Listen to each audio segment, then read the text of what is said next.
बिल्कुल हमारे normal screen के ऊपर। एंड दोस्तों इस वीडियो में हम लोग बात करने वाले सबसे ज़्यादा पॉपुलर सवाल जो कमेंट सेक्शन में लगातार पूछा जा रहा है, मतलब Adani group. Sir Adani group के जो शेयर्स है वो ज़बरदस्त हम लोग को गिरते हुए देखने को मिले हैं। कोई स्टॉक 50% नीचे आया है, कोई स्टॉक 55% है, कोई स्टॉक 60% डिस्काउंट के ऊपर मिल रहा है। सो क्या हम लोगों ने अदानी के शेयर्स यहाँ पे खरीदने चाहिए एज अ इन्वेस्टर? सो इससे रिलेटेड आपको क्या लगता है? प्लस किसी ने ये भी पूछा था, सर अगर हम लोग अदानी के शेयर्स अगर खरीदते हैं मान लीजिए, तो हमारे साथ क्या क्या हो सकता है, मतलब रिस्क फैक्टर क्या है? तो इन सारी चीज़ों को कवर केवल मैं इसी एक वीडियो में यहाँ पे करने वाला हूँ। सो दोस्तों सबसे पहले मैं एक बात बोलना चाहूँगा। देखिए अगर आप शेयर मार्केट में हो ना, तो याद रखिए हमें पैसा बनाना है। इमोशनली किसी भी चीज़ को आपने देखना नहीं है। जहाँ पे आप इमोशनली कनेक्ट हो गए ना, वहाँ पे आप ओरिजिनल पिक्चर को कभी देख नहीं पाओगे। सो इमोशंस को साइड में रखकर न्यूट्रल होकर हम लोगों ने चीज़ों को यहाँ पे देखना है। एंड सबसे इंपॉर्टेंट चीज़ एक बात याद रखना दोस्तों, शेयर मार्केट है। शेयर मार्केट में क्या होता है, कोई बायर होता है जिसको लगता है कि ये शेयर 100 रुपये पे सस्ता है, इसीलिए वो खरीदता है। उसी टाइम पे सेलर जो होता है उसको क्या लगता है, अरे 100 रुपये पे महंगा है, इसीलिए वो बेचता भी है। सो देखा गया तो ऐसी बात नहीं है कि कोई अगर अदानी के शेयर्स को बाय करना बोल रहा है तो फिर वो गलत है करके, या फिर कोई बोल रहा है सेल करो करके तो फिर वो गलत है करके। हर किसी का अपना अपना ओपिनियन है, राइट। मार्केट ऐसा ही चलेगा ना, हर कोई बाय करने बोलेगा तो फिर बेचेगा कौन? एंड हर कोई अगर बेचता ही रहेगा तो खरीदेगा कौन? तो हमेशा याद रखना कि यहाँ पे बाइंग सेलिंग करके ही मार्केट यहाँ पे चलता है। बट हम लोगों ने क्या करना है, सिचुएशन को देखकर यहाँ पे डिसीजन लेना हम लोगों को आप पे आना चाहिए। सो ठीक है। सो अदानी ग्रुप की अगर हम लोग बात करें तो क्या इस कंपनी को, इन कंपनीज के शेयर्स को क्या हम लोगों ने खरीदना चाहिए? सबसे पहले ये सवाल आप इसीलिए पूछ रहे हो, जो लोग यहाँ पे पूछ रहे थे सर ये 50% नीचे है, ये 60% नीचे है, क्या अभी हम लोग खरीदें क्योंकि सस्ता मिल रहा है? देखिए आप जो बोल रहे हैं सस्ता मिल रहा है, ये बिल्कुल सच बात है। बट मैं आपको बताना चाहूँगा एक इंपॉर्टेंट चीज़। कौन सी इंपॉर्टेंट चीज़? कि अदानी के शेयर्स अगर आपको ये लगता है कि सर ये ओवर वैल्यूड थे इसीलिए ये सारा मांझरा हम लोग को देखने को मिला, तो दोस्तों ये बहुत ही गलत बात है। अदानी के शेयर सिर्फ ओवर वैल्यूड है, इसके चलते ये पूरा हम लोग को ये भूकंप देखने को नहीं मिल रहा है। आप मेन सिचुएशंस को समझिए। मैं बहुत सारी चीज़ों को यहाँ पे देखा, बहुत सारे कमेंट्स भी देखे, वो सिर्फ यही कह रहे थे कि सर ओवर वैल्यूड है। अभी तो ओवर वैल्यूएशन मतलब देखा गया तो 50-60% नीचे आ गया ना, अभी तो सब कुछ ठीक हो गया। नहीं, यही चीज़ हम लोगों को समझनी है, जो कि मैक्सिमम लोगों को सच्चाई समझ में ही नहीं आ रही है। प्रॉब्लम क्या है वो समझिए। जो हिंडनबर्ग था, राइट, एंड जो अदानी है, राइट, हिंडनबर्ग ने अदानी के ऊपर फ्रॉड का एग्जाम लगाया दोस्तों। मतलब समझ में आ रहा है एलिगेशन कितना जंगीन है। Fraud, money laundering, siphoning of fund, shell companies, इन्होंने झूठी कंपनीज बनाई है। एंड क्या क्या बातें बोली आप सभी लोगों को यहाँ पे पता ही है। सो मुद्दा सिर्फ ओवर वैल्यूएशन का नहीं है। ये मैं इसलिए बोल रहा हूँ क्योंकि बहुत सारे लोग सिर्फ इसलिए अदानी ग्रुप के शेयर्स को खरीदना चाहते हैं क्योंकि वो अभी एक ज़माने में 3-4 हज़ार के थे, अभी 1,000, 2,000, 1,500, 2,500 के आसपास मिल रहे हैं। सो सिर्फ ओवर वैल्यूएशन का मुद्दा नहीं है दोस्तों, ये एलिगेशंस लगाए हैं, फ्रॉड के एलिगेशंस यहाँ पे लगाए हैं। एंड ये सबसे बड़ी मतलब बात हम लोग को देखने को यहाँ पे मिल रही है। एंड जैसे मैंने आप लोगों को यहाँ पे बताया था कि अदानी ग्रुप इससे रिलेटेड यहाँ पे जितना साइलेंट रहेगा उतना ही अदानी ग्रुप को यहाँ पे डैमेज होने वाला है। इनफैक्ट हो भी रहा है, आप देख भी रहे हो कि इतने बड़े बड़े आरोप से यहाँ पे लगाए। तो इसी के चलते अगर हम लोग बात करें, ये पॉइंट बहुत सारे लोग मिस कर रहे हैं। सिर्फ ये मत देखना कि शेयर सस्ते सस्ते हो रहे करके। जब तक ये इस मतलब बोलते ना, ये जो आरोप लगाए हैं, इतने बड़े बड़े आरोप लगाए, जब तक ये आरोप खारिज नहीं होते हैं तब तक अगर हम लोग देखें अदानी ग्रुप के शेयर्स ये बहुत ज़्यादा रिस्की रहने वाले हैं। क्यों पता है? देखिए अगर अदानी ग्रुप के शेयर्स मान लीजिए ऐसे ऐसे अभी नीचे गिरे, अभी कुछ टाइम के बाद अगर नॉर्मल होना शुरू हो गए मान लीजिए, ठीक है, उसके बाद क्या हो जाएगा कि ये आरोप जब तक अदानी ग्रुप की ओर से यहाँ पे क्लियर नहीं हो जाते हैं, बाद में हिंडनबर्ग कभी भी वापस अगर ट्वीट कर दे अपने वेबसाइट के ऊपर अदानी ग्रुप के बारे में कुछ भी बोल दे, सडनली ये स्टॉक वापस क्रैश हो जाएंगे। एंड ऐसा भविष्य में इसके पहले भी बहुत बार हुआ है। तो ये सबसे बड़ी रिस्क है जो कि आप लोगों ने यहाँ पे समझनी है। बहुत ही ज़्यादा हाईली अनसर्टन ये स्टॉक्स यहाँ पे हो चुके हैं एंड ओवर वैल्यू तो है ही है।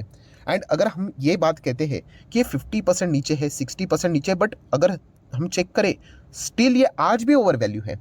जैसे कि अगर मैं बात करूँ आईफोन, अभी आईफोन फ़ोन से रिलेटेड भी अगर मैं अदानी को थोड़ा सा कनेक्ट करके बोल दूँ तो आपको इजीली समझ में आएगा। सो आईफोन की अगर हम लोग बात करें, हम क्या बोलते हैं कि 1 लाख का फ़ोन है, मान लीजिए 1 लाख का है, 1.5 लाख का भी है, आई नो, बट 1 लाख का है तो हम लोग बोलते हैं अरे कितना ओवर वैल्यूड है, महंगा है। बट चलिए कुछ लोग ले लेते हैं। बट इसी आईफोन को 10 लाख को मैं आपको बेचूंगा, आप लोगे? आप बोलोगे पागल हो क्या, 10 लाख को कौन लेगा? चलो सर आपके लिए 50% डिस्काउंट, 5 लाख, आप बोलोगे पागल हो क्या? स्टिल ये ओवर वैल्यूड है। अदानी शेयर्स में भी कुछ वही चीज़ें हम लोग को देखने को मिल रही है। कंपनी बुरी नहीं है, कंपनी पोर्ट्स है, उनके पास एयरपोर्ट्स है, असेट बहुत कमाल के हैं, बट वैल्यूएशन ये वाली जो चीज़ है ना, वो आज भी अगर देखा कि इतना गिरावट के बावजूद बहुत ही हाई लेवल पे हम लोग को वो स्टॉक्स देखने को यहाँ पे मिल रहे हैं। एंड अगर मैं अपनी बात करूँ क्या अदानी ग्रुप के शेयर्स यहाँ पे खरीदने चाहिए, तो दोस्तों इसके पहले भी अदानी शेयर्स में यहाँ पे इन्वेस्टमेंट मैंने नहीं की थी। अभी देखिए, इन्वेस्टमेंट ना करना मतलब किसी के प्रति कोई डिसरिस्पेक्ट नहीं होता है। शेयर मार्केट में 8,000 कंपनीज है, हर किसी में हम लोग थोड़ी ना निवेश करते। अभी टाटा के भी कितने सारे शेयर्स है, बिल्कुल मैं उनमें निवेश नहीं करता हूँ, जैसे कि टाटा स्टील। नहीं, मुझे वो तो स्टॉक बहुत ही घटिया लगता है। तो इसका अर्थ ये नहीं कि मैं कोई डिसरिस्पेक्ट करता हूँ या फिर मैं उनके अगेंस्ट हो करके। मेरी जो फाइनेंशियल नॉलेज है, जो जो चीज़ें मैंने पढ़ी है, उसके दायरे में अदानी के शेयर्स पहले भी नहीं बैठते थे एंड आज भी नहीं बैठ रहे। सो इसलिए मैं इनको अवॉइड करता था एंड आज भी मैं अवॉइड कर रहा हूँ। सो ये मुद्दा मैंने मेरे साइड से यहाँ पे बोला है। मैं बिल्कुल नहीं चाहूँगा कि अदानी कोई बर्बाद हो जाए करके, राइट। मेरी मेंटेलिटी ऐसी कभी भी नहीं होती। इनफैक्ट मैं चाहूँगा कि अदानी सॉलिड कमबैक करे एंड नंबर 1 पोजीशन पे वापस पहुँच जाए। इनफैक्ट इनका शेयर 10,000 को क्रॉस करे, जो भी लोगों का पैसा अटका है वो उनको वापस मिल जाए। बट मैं मेरे साइड से अगर मैं बात करूँ, ये इमोशनल बात हो गई, बट प्रॉपरली अगर मैं यहाँ पे बात करूँ, जो फाइनेंशियली अगर मैं बात करूँ, तो यस ये बहुत ओवर वैल्यूड मुझे नज़र यहाँ पे आता है। एंड जो एलिगेशंस यहाँ पे लगे दोस्तों, ये जब तक खारिज नहीं करता है ना अदानी ग्रुप, तब तक इनके ऊपर वो लटकती हुई तलवार हमेशा रहेगी। अभी आई नो कुछ लोग यहाँ पे ये सवाल उठाएंगे कि हिंडनबर्ग कौन होता है सर इस प्रकार के सवाल पूछने के लिए, एंड अदानी ग्रुप इसको आंसर देने के लिए क्यों लायबल है। तो दोस्तों ये जो अदानी ग्रुप है या फिर अदानी एंटरप्राइज की बात करें, ये टाइप देखिए क्या है, पब्लिक है। मतलब ये अगर प्राइवेट होते ना तो यहाँ पे वो बोल सकते थे हिंडनबर्ग मैं आपके सवाल के जवाब नहीं दूंगा करके। बट जब आप पब्लिकली आ जाते हो ना, ये सब कुछ आपको सामने रखना पड़ता है, जो भी सवाल आते हैं उसके जवाब देने पड़ते हैं। तो इसलिए ये सारी चीज़ें अभी हम लोग को आने वाले समय में और भी टफ होते हुए देखने को यहाँ पे मिलने वाली, ये पॉइंट्स को आप समझिए। एंड एक छोटा रिटेल इन्वेस्टर है ना, बस मैं उसके लिए एक ही बात बोलना चाहूँगा कि आपको अपने पैसे को प्रोटेक्ट करना है। ये सबसे मेन इंपॉर्टेंट बात है। ये जो लड़ाई है ना हिंडनबर्ग वर्सेस अदानी ग्रुप, ये बहुत बड़ी लड़ाई है। इसको बहुत ही आसान भाषा में ऐसे बताया जाता है कि हिंडनबर्ग अदानी ग्रुप के ऊपर फायर कर रहा है एंड अदानी ग्रुप भी अभी क्या करेगा, हिंडनबर्ग के ऊपर फायर करेगा। और इस दोनों के लड़ाई के बीच में अगर रिटेल इन्वेस्टर यहाँ पे आएगा, वो यहाँ पे मारा जाएगा। ये ऐसी चीज़ें इसके पहले भी यहाँ पे हुई थी। तो इसलिए कहना चाहूँगा रिटेल इन्वेस्टर ने सावधान रहना चाहिए। जाना है नहीं जाना है वो हर किसी का अपना अपना डिसीजन होता है, ओपिनियन होता है।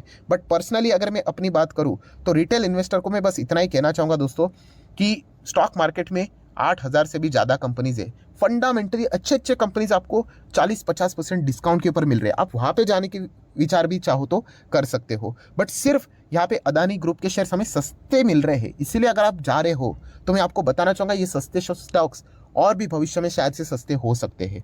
क्योंकि जैसे मैंने आप लोगों को कहा, जब तक ये इतना बड़ा एलिगेशन हिंडनबर्ग ने इनके ऊपर लगाया, फ्रॉड का आरोप लगाया है, वो जब तक अदानी ग्रुप क्लीन नहीं करेगा ना, तब तक अदानी ग्रुप में वो बड़ी रैली की अगर हम लोग बात करें, वो आना बहुत मुश्किल हो सकती है। एंड सबसे इंपॉर्टेंट चीज़ याद रखिए, ये मैं आज ही यहाँ पे लिख कर बोल रहा हूँ आपको कि शेयर अभी इतने गिरे हैं ना, तो शेयर कमबैक करेंगे, थोड़ा बहुत तो भागेंगे ही ना। आपको पता है इतना लोअर सर्किट मारे हैं, अदानी ग्रीन देखो, पावर देखो, टोटल गैस देखो, इतने लोअर सर्किट मारने के बाद वो भागेंगे तो अपर सर्किट में ही भागेंगे। एंड 2-3 अपर सर्किट यहाँ पे आने के बाद आपने यहाँ पे खुश नहीं होना है, क्योंकि कंपनी के ओवरऑल फंडामेंटल्स जो सवाल है वो वही के वही है। तो ये बात मैं आप लोगों को यहाँ पे बताना चाहूँगा, क्योंकि ये सबसे बड़ी प्रॉब्लम होती है। स्टॉक जैसे ही गिरते हैं उसके बाद वो कमबैक करेंगे तो वो भी सर्किट में करेंगे, एंड उसके बाद रिटेल इन्वेस्टर उसको सर्किट में खरीदने के लिए, सर्किट में तो मिलेगा नहीं, बाइंग ऑर्डर्स लगाना स्टार्ट कर देंगे एंड फिर वो अटक जाएंगे। ये इसके पहले भी बहुत सारे शेयर्स में यहाँ पे हुआ था। सो ये बिल्कुल भी आप लोगों ने यहाँ पे नहीं करना है, वरना आप अटक सकते हो। बस मैं इतना ही यहाँ पे आप लोगों को कहना चाहूँगा। प्लस उसी के साथ साथ ये बात भी याद रखिए, जो मैं हमेशा बोलता हूँ कि स्टॉक्स यहाँ पे नीचे गिरे, ठीक है, वो वापस कमबैक भी करेंगे। तेजी इंपॉर्टेंट है, बट तेजी के साथ साथ वो तेजी यस टिकना भी इंपॉर्टेंट है। वो तेजी जरूर आएगी नीचे से, 1-2 दिन वो अपर सर्किट भागेंगे, बट क्या वो तेजी टिकाऊ है, ये देखना भी हम लोगों का काम यहाँ पे रहेगा। एंड जब तक यहाँ पे जो एलिगेशंस हिंडनबर्ग ने अदानी ग्रुप के ऊपर लगाए हैं, उससे रिलेटेड अदानी ग्रुप ठोस उनको रिप्लाई नहीं देता है, स्ट्रॉन्ग रिप्लाई नहीं देता है, तब तक ये तेजी, टिकाऊ वाली तेजी रहना बहुत मुश्किल यहाँ पे रहने वाली है। मतलब मैं आपको आज बताना चाहूँगा, देखिए स्टॉक ऐसे गिरे ना, भविष्य में वो ऐसे जाएंगे। अभी जैसे मैंने आप लोगों को बोला, कल कुछ अगर इश्यूज हुआ, वापस लोअर सर्किट के ऊपर लोअर सर्किट। तो इसलिए ये मुद्दा आप लोगों को पता होना चाहिए। ये सारे फैक्टर्स जितने मैंने आप लोगों को बताया, इसमें बहुत बड़ा रिस्क है, ये मैं पहले भी आप लोगों को यहाँ पे बता चुका हूँ। एंड डोंट फॉरगेट, ये वाला जो पॉइंट मैंने बोला है कि ये मुद्दा सिर्फ ओवर वैल्यूड तक सीमित नहीं है। इसमें सबसे मेन चीज़ क्या है, यस हिंडनबर्ग ने इनके ऊपर फ्रॉड का यहाँ पे आरोप लगाया है। ये आरोप अदानी ग्रुप ने खारिज यहाँ पे करना चाहिए, हिंडनबर्ग को झूठा साबित करना चाहिए, तभी जाके अदानी ग्रुप वापस दमदार तरीके से हम लोग को रिकवर करते हुए देखने को मिलेगा। अन्यथा अगर देखा गया ये साइलेंट अगर रहे तो इनको फंड वापस कलेक्ट करने के लिए बहुत मुश्किल आने वाली, क्योंकि इनके ऊपर बहुत 2 लाख 2.25 लाख करोड़ का कर्जा है। ये वापस पैसा देने के लिए इनके पास अभी पैसे कहाँ से आएंगे, ये सबसे बड़ा क्वेश्चन मार्क है। सो ये इतने बड़े बड़े प्रॉब्लम्स हम लोग को देखने को मिल रहे हैं दोस्तों। सो मैं बस रिटेल इन्वेस्टर को इतना ही कहना चाहूँगा, जब इतना हड़कंप हम लोग को किसी पर्टिकुलर स्टॉक में देखने को मिल जाता है, वहाँ पे उसको अवॉइड करना ये सबसे सबसे मतलब एक समझदारी वाली बात होती है, ऐसा मुझे लगता है। आप चाहो तो जा सकते हो, देखिए पैसा आपका है, डिसीजन भी आप ही का रहना चाहिए। कल पैसा बन गया तो आपका बनेगा, डूबेगा तो वो भी आप ही का डूबेगा। मैं बस इतना ही कहना चाहूँगा कि संभाल कर जाइए। मेरे हिसाब से अवॉइड करोगे तो बेटर ऑप्शन यहाँ पे रहेगा। इतने सारे अच्छे अच्छे शेयर सस्ते दाम में यहाँ पे मिल रहे, कितनी बार मैंने रिपीट करके यहाँ पे बोल दिया है। सो दोस्तों आशा करता हूँ जितना भी हो सके ऑन स्टॉक जैसा सा ऐसा कोई ऐसा प्लान नहीं था, क्या बोलना है क्या नहीं, जो भी था जो मुझे लगता है वो मैंने आप लोगों के सामने रखा है। अगेन कहना चाहूँगा दोस्तों कि जो भी चीज़ें करो डिसीजन लो, इमोशंस को साइड में लेके रखो, राइट। मतलब प्रॉपरली चेक करो कि आपको क्या लगता है, क्या सही है क्या गलत है करके। जैसे मैंने अभी आप लोगों को बोला ना कि अगर मैं अपने हिसाब से अगर जाता हूँ तो पहले भी जो फाइनेंशियली मेरा जो बैकग्राउंड है कि जो मैं टर्म्स एंड कंडीशंस देखता हूँ कि कंपनी की बैलेंस शीट कैसी है, कंपनी के ऊपर कर्जा कैसा है, कंपनी का ओवरऑल मैनेजमेंट कैसा है, राइट, वो सारी चीज़ें देखने के बाद मतलब अदानी ग्रुप के शेयर्स मतलब मैं जाने के लिए मतलब बोलते हैं ना, मेरा फाइनेंशियल बैकग्राउंड मुझे इजाज़त नहीं देता था पहले भी। एंड आज की अगर बात करें वहाँ पे तो बहुत बड़ा भूकंप देखने को मिल रहा है। सो पर्सनली मैं तो अवॉइड करना पसंद करूँगा। एंड अगर आपको जाना ही है अदानी ग्रुप के शेयर में, जो लोग पूछ रहे थे सर अगर हमें जाना ही है तो कब जाना चाहिए एंड कैसे जाना चाहिए, तो मैं उनको 2 ही पॉइंट्स बोलना चाहूँगा। हमेशा की तरह ये मेरा सबसे फेवरेट वाला पॉइंट है कि नंबर 1 अगर आपको जाना ही है तो फिर बहुत ही छोटा क्वांटिटी के साथ जाना चाहिए, राइट। कल अगर कुछ अगर 19-20 हो गया तो फिर हम लोग लूटने नहीं चाहिए। मतलब मैं देख चुका हूँ कि लोगों ने लिटरली 20 लाख 25 लाख 30 लाख गवा दिए। मतलब ऐसा ये ग्रीड हो गया, बस ऐसा मतलब बोलते हैं ना पोकर खेल रहे थे, ऐसा ही पैसा मटका बोलते हैं ना खेलना, पैसा लगा दिया और पैसा डूब गया उनका, 25 लाख डूब गए, 30 लाख डूब गए। तो ऐसा नहीं करना है, इसको बेवकूफ़ी बोलते हैं, राइट। सो यहाँ पे लक नहीं आजमाना है दोस्तों, विचार करके जाना है कि अगर जाना ही है तो मिनिमम आप चाहो तो क्वांटिटी के साथ चाहो तो यहाँ पे जा सकते हो, अवॉइड करोगे तो ही बेहतर रहेगा। एंड सेकंड अगर हम लोग यहाँ पे बात करें कि अगर हम लोग यहाँ पे जाना ही चाहते तो सबसे बेस्ट टाइम कब होगा, तो मुझे ऐसा लगता है कि ये जो फायरिंग यहाँ पे चल रही है हिंडनबर्ग एंड अदानी की एक दूसरे के ऊपर, ये थोड़ा सा मतलब बोलते हैं ना मामला शांत हो जाना चाहिए दोस्तों। ये बहुत हॉट मामला अभी यहाँ पे बन चुका है। आने वाले हफ्ते में आपको क्या ये इन दोनों को भी नहीं पता होगा कि क्या क्या चीज़ें यहाँ पे हो सकती है करके, कि इनके और से रेटिंग एजेंसीज, उसी के साथ साथ सेबी, आरबीआई, सरकार क्या फैसला लेकर आ जाए, वी डोंट इवन नो। बहुत ही हाईली अनसर्टन है, आपको पता है यूसी मार्केट को अनसर्टेनिटी बिल्कुल पसंद नहीं होती है। एंड जैसे कि अगर मैं फिलहाल की सिचुएशन की बात करूँ तो आपको पता है कि आप 1000 पॉजिटिव न्यूज़ लेकर आ जाओ बट एक नेगेटिव न्यूज़ लेके आ जाओ, वो नेगेटिव न्यूज़ इन सभी पॉजिटिव न्यूज़ के ऊपर भारी पड़ सकता है। ये सिचुएशन फिलहाल तो हम लोग को देखने को मिल रहा है। सो जो लोग यहाँ पे पूछ रहे हैं कि हम लोगों ने जाना ही चाहिए, तो मुझे ऐसा लगता है कि ये मामला थोड़ा शांत होना चाहिए दोस्तों। येस बैंक का मामला याद है आपको, मैंने भी वीडियो बनाया था तभी येस बैंक का, वो आज भी वीडियो है, अगर आप चाहो तो वो देख सकते हो, मैं लिंक ऊपर आई बटन पे देता हूँ। तभी मैंने बताया था कि ये जो मामला है उसको शांत होने दीजिए।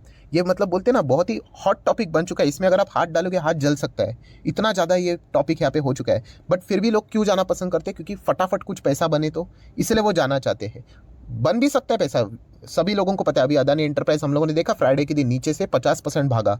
सो वो हम लोगों को वो बहुत अट्रैक्टिव लगा है। बट जैसे मैंने कहा कि इन्वेस्टमेंट पर्पस के हिसाब से अगर मैं बात करूँ तो वो तो ट्रेडिंग हो गई। इन्वेस्टमेंट पर्पस के हिसाब से हमें वो सारी चीज़ें नहीं देखनी होती, हमें फंडामेंटल्स देखने होते हैं। अभी फिलहाल की जो सिचुएशन है उसके चलते कंपनी ओवरऑल हम लोग को हिलती हुई देखने को मिली है। एंड जब तक ये मामला जैसे मैंने कहा कूल ऑफ नहीं होता है, शांत यहाँ पे नहीं होता है, तब तक यहाँ पे आप इसको अवॉइड करोगे तो बेहतर रहेगा। एंड अगर जाना ही है यस मिनिमम क्वांटिटी के साथ जाओगे तो एक बार यहाँ पे ठीक रहेगा। बट मैंने मेरा आंसर तो आप लोगों को यहाँ पे बता दिया, पहले भी मैं इसमें यहाँ पे नहीं था, अभी भी मैं just as a audience in stocks को यहाँ पे क्या कर रहा हूँ, चेक कर रहा हूँ कि क्या चल रहा है क्या नहीं चल रहा है, इसी को स्टडी करने की कोशिश यहाँ पे मैं कर रहा हूँ। सो आशा करता हूँ दोस्तों वीडियो हेल्पफुल लगा होगा। बहुत लंबा वीडियो यहाँ पे हो चुका है बट जितनी भी बातें थी